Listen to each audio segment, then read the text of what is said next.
শখ, স্বাদ আর সাধ্য সবসময় কিন্তু দাঁড়িপাল্লার একই কাঁটায় থাকে না। মধ্যবিত্ত সংসারগুলোতে বেশিরভাগ ক্ষেত্রেই স্বাদ থাকলেও সাধ্য থাকে না। তবে আপনি যদি স্মার্টলি বুদ্ধি করে খরচ করতে পারেন, তবে কিন্তু সব কিছু মেনটেন করেও স্বাদগুলো বা ইচ্ছেগুলোকে পূরণ করা যায়, শুধু একটু আগে আর পরে। তো এছাড়াও আপনাদের সাথে শেয়ার করব কিভাবে 70 টাকায় আজকে মনের স্বাদ পূরণ করলাম। Hello everyone, good morning. কি অবস্থা, কেমন আছেন সবাই? আশা করছি যে যেখান থেকে আজকের ব্লগটি দেখছেন সকলে খুব ভালো আছেন। বাংলাদেশের ছোট্ট নগরী আর আমার প্রিয় প্রাণের শহর বরিশাল থেকে বলছি। নতুন আরও একটি সুন্দর দিনের সাথে শুরু করছি আজকের ব্লগটি। আর পুরো ব্লগটি জুড়ে থাকতে পারেন আমার সাথে। আই হোপ আপনাদের ভালো লাগবে।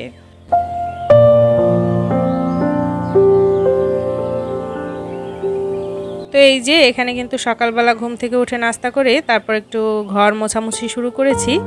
আসলে এই যে এখানে বিভিন্ন আর্টিফিশিয়াল ফ্লাওয়ার বা গাছগুলো, এগুলো কিন্তু অনেকটাই নোংরা হয়েছে। আর এই যে বেলকনিতে পাখিতে বাসা করায় কিন্তু পাখি যখন তখন এসে একদম আমার বেলকনিটা ইচ্ছে মতো ব্যবহার করছে, যেখানে সেখানে মলত্যাগ করে বেলকনিটা নোংরা করে ফেলছে।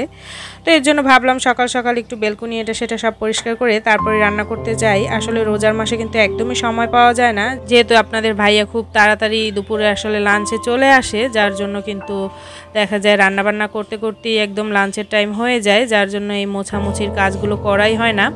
তো আমি একটা ভিজা তাওয়াল নিয়ে সব কিছু মুছছিলাম। আর স্ট্যান্ড দিয়ে মুছলে হয় কি, ফ্লোরটা তো কোনোভাবে তাড়াতাড়ি মুছে নেই, তখন কিন্তু এই বেলকনির টপ ফ্লোরগুলো, তারপর কোনাকানি, এগুলো কিন্তু মোছাই হয় না। যার জন্য ভিজা তাওয়াল নিয়ে তারপর কিন্তু এই যে জলের মধ্যে একটু সাবানের গুঁড়ো দিয়ে তারপর কিন্তু আস্তে আস্তে সব কিছু পরিষ্কার করে তারপর ফ্লোরটা একদম শেষে পরিষ্কার করব।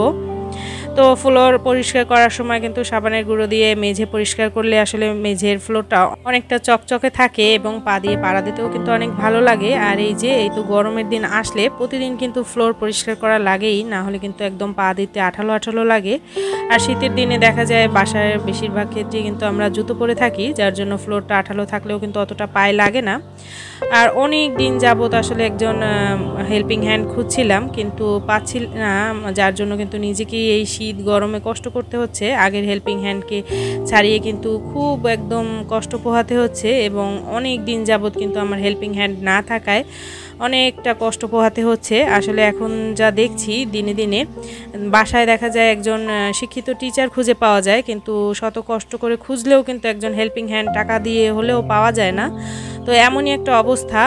দেখা যায় শিক্ষিত মানুষের থেকে আজকাল অশিক্ষিত মানুষেরই দাম বেশি। তারা কিন্তু হাতে একটু টাকা হলেই আর কাজ করে খেতে চায় না। আর শিক্ষিত মানুষ হাতে টাকা থাক বা না থাক, সময় সুন্দরভাবে কাটানোর জন্য কিন্তু কাজ করে খায়। আর অশিক্ষিত মানুষগুলো আসলে হাতে তারা একটু টাকা হলেই কিন্তু বাসায় ঘুমিয়ে বসে খাবে, তবু কাজ করবে না, এমন একটা ব্যাপার। আসলে অনেকটা কষ্ট থেকেই এই কথাগুলো বললাম, না হলে এই ধরনের কথা বলার কোনো ইচ্ছে ছিল না। তবে আজকাল হেল্পিং হ্যান্ড খালাদের এমন অবস্থা যে না বললেই নয়। তো যাই হোক, হয়তো বা অনেকের সাথেই এমন ঘটে, সবাই তো আসলে প্রকাশ করে না। আজকে আমি একদম কষ্ট পেয়ে অনেকটা, মানে কাজ করতে অনেকটা কষ্ট হচ্ছিল, তখন আসলে কথাগুলো মানে বলেই দিলাম।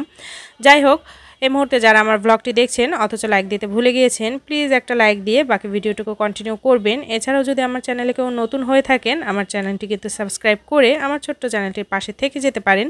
সেই সাথে যদি আপনাদের ভালো মন্দ কোনো কিছু বলার থাকে কমেন্ট সেকশনে কিন্তু আমাকে জানাতে পারেন, অবশ্যই আমি দেখলে উত্তর দেব। আমি বেশিরভাগ কমেন্টের কিন্তু উত্তর দেওয়ার চেষ্টা করি। তারপর আজকাল জানি না ভিডিওর ভিউর অবস্থা, কমেন্টের অবস্থা একদমই খারাপ, কোনো ভিউ বা কমেন্ট তেমন আসে না বললেই চলে। এটা নিয়ে আর এখন বেশি দুঃখও করি না। আসলে শুরুর দিকে আমার চ্যানেলের যে অবস্থা ছিল, অল্প অল্প ভিউ হতো, 200 তো ওরকমই ভিউ হচ্ছে। যাই হোক, হয়তো বা একসময় ভিডিও দিতে দিতে ঠিক হয়ে যাবে। তো এটা নিয়ে এখন আর দুঃখ করি না, কারণ ভিডিও দিয়েছি আসলে শখ করে, শখের বসেই ইউটিউবে আসা আর শখ করেই ভিডিও দেওয়া, সময় কাটানো সুন্দরভাবে শুধু। তো এর জন্য ভাবলাম যে নিজের শখটাকে চালিয়ে নিয়ে যাই, দেখি কতদূর গিয়ে ঠেকে। আর ভিউ হোক বা না হোক, একটা সময় হয়তো ভিডিও দিতে দিতে ঠিকই ভিউ হবে। তো এমন আশা করেই কিন্তু একটার পর একটা ভিডিও আবার রেগুলার দিয়ে যাচ্ছি। আর এখানে এই যে সংসারের পরিষ্কারের কাজবাজ সেরে তারপর কিন্তু রান্নায় লেগে পড়েছি। তো এখানে হচ্ছে রোস্ট রান্না করছি, আর ওইদিকে হচ্ছে পোলাও রান্না করে নিয়েছি।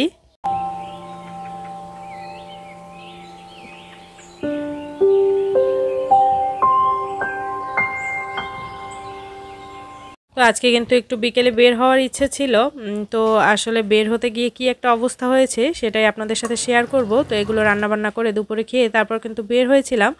আসলে মধ্যবিত্ত সংসারগুলোতে বেশিরভাগ ক্ষেত্রে আমরা কিন্তু স্বাদ অনেক থাকে, কিন্তু সাধ্যের সাথে কিন্তু স্বাদ মেলানো যায় না। তো আপনি যদি আসলে সুন্দরভাবে মেনটেন করে খরচ করতে পারেন এবং বুদ্ধি করে বাজেট করে তারপর যদি প্ল্যান করে খরচ করতে পারেন, তাহলে কিন্তু মধ্যবিত্ত সংসার খরচ থেকে মাস শেষে অনেক বড় একটা অ্যামাউন্টের টাকাই জমানো যায়। তো আমার আগের ভিডিওতে কিন্তু এই ধরনের অনেক ভিডিও দেওয়া আছে, সেগুলো আপনারা ফলো করলে তাহলে কিন্তু আপনারা বুঝে যাবেন আসলে সংসারে কিভাবে কি খরচ করলে বা কোনখান থেকে একটু কম টাকা খরচ করে একটু হিসেব করে খরচ করে টাকা জমানো যায়।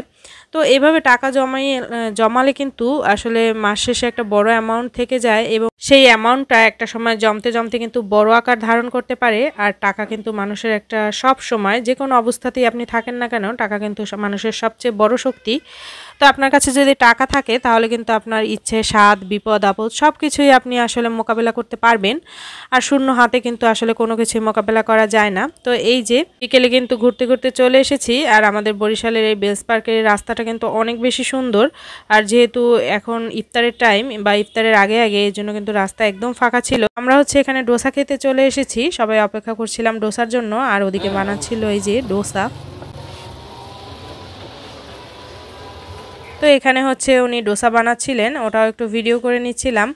আর এখানে এই ডোসাটা কিন্তু আমি কখনোই খাই নাই, শুধু ওই ইন্ডিয়ান বিভিন্ন চ্যানেলে ডোসা দেখি। তো আজকে ভাবলাম যে ডোসাটা আজকে ট্রাই করেই নেই। আমরা আসলে বাসা থেকে প্রিপারেশন নিয়ে বের হয়েছিলাম যে ইফতারের টাইমে কোনো একটা ভালো রেস্টুরেন্টে গিয়ে সাজানো গোছানো ইফতার খাবো, একদম শরবত থেকে শুরু করে সব কিছু আইটেম সাজানো গোছানো ভাজা পোড়া দিয়ে একটা ইফতারের প্লেট খাবো। বাসায় তো সবসময় নিজেরাই মানে বেড়ে খাই, তো কেউ বেড়ে খাওয়াবে এমন অবস্থা তো আসলে রেস্টুরেন্ট ছাড়া হয় না। তো রেস্টুরেন্টে গিয়ে আসলে ওরকম মন মতো ইফতার কোথাওই পাইনি, সব জায়গায় ছিল আসলে বিরিয়ানি, তারপর বিভিন্ন ধরনের রাইস আইটেম, যার জন্য ভাজা পোড়ার ওরকম প্লেট আর আমরা আসলে খুঁজে পাইনি, যার কারণে বাধ্য হয়েই কিন্তু ব্লেস পার্কে চলে এসেছি।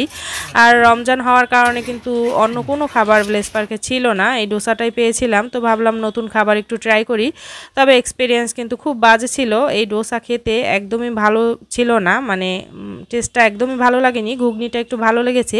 তো এই ঘুগনি, 2 ধরনের চাটনি আর ডোসা, এই প্লেট ছিল 70 টাকা। আসলে টেস্টের দিক থেকে এই ডোসাটা খেতে আমার একদমই ভালো লাগেনি, একদম টক লেগেছিল, এত বাজে এক্সপিরিয়েন্স কখনোই হয়নি।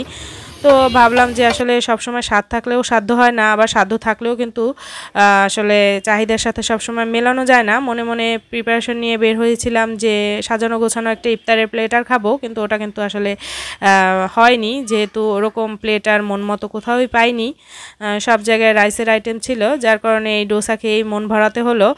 তো এই যে এখানে কিন্তু বাচ্চারা স্ট্রবেরির জুস খাওয়ার জন্য এসেছে, তো উনি আসলে স্ট্রবেরির জুসটা বানাচ্ছিল আর রেসিপিটা আমি আপনাদের সাথে শেয়ার করছিলাম। তো উনি প্রথমে একটু দিয়ে আমাকে আসলে চিনি হয়েছে কি না ওটা টেস্ট করাচ্ছিল, আর তারপর কিন্তু এই যে একদম কাটায় কাটায় মাপা 1 গ্লাস জুস বানিয়ে দিয়েছিল। তো বাচ্চাদের ওই জুস খাইয়ে আর নিজেরা তারপর একটু চা খেয়ে মন ভরাচ্ছিলাম। আসলে সবসময় স্বাদ, সাধ্য, ইচ্ছা, চাহিদা এগুলোকে কখনো এক দাঁড়িপাল্লায় মাপা যায় না। টাকা থাকলেও অনেক সময় কিন্তু চাহিদার সাথে নিজের মনের সাধ্য আসলে মেলানো যায় না। তো যাই হোক, এখানে কিন্তু তারপর স্ট্রবেরির জুসটা ওরাও ট্রাই করছিল আর বলছিল মা খুব বেশি ভালো হয়েছে। তো আমি কিন্তু এই স্ট্রবেরির জুস তারপর বাসায় এসে মানে নিজেও বানিয়েছিলাম ওভাবে।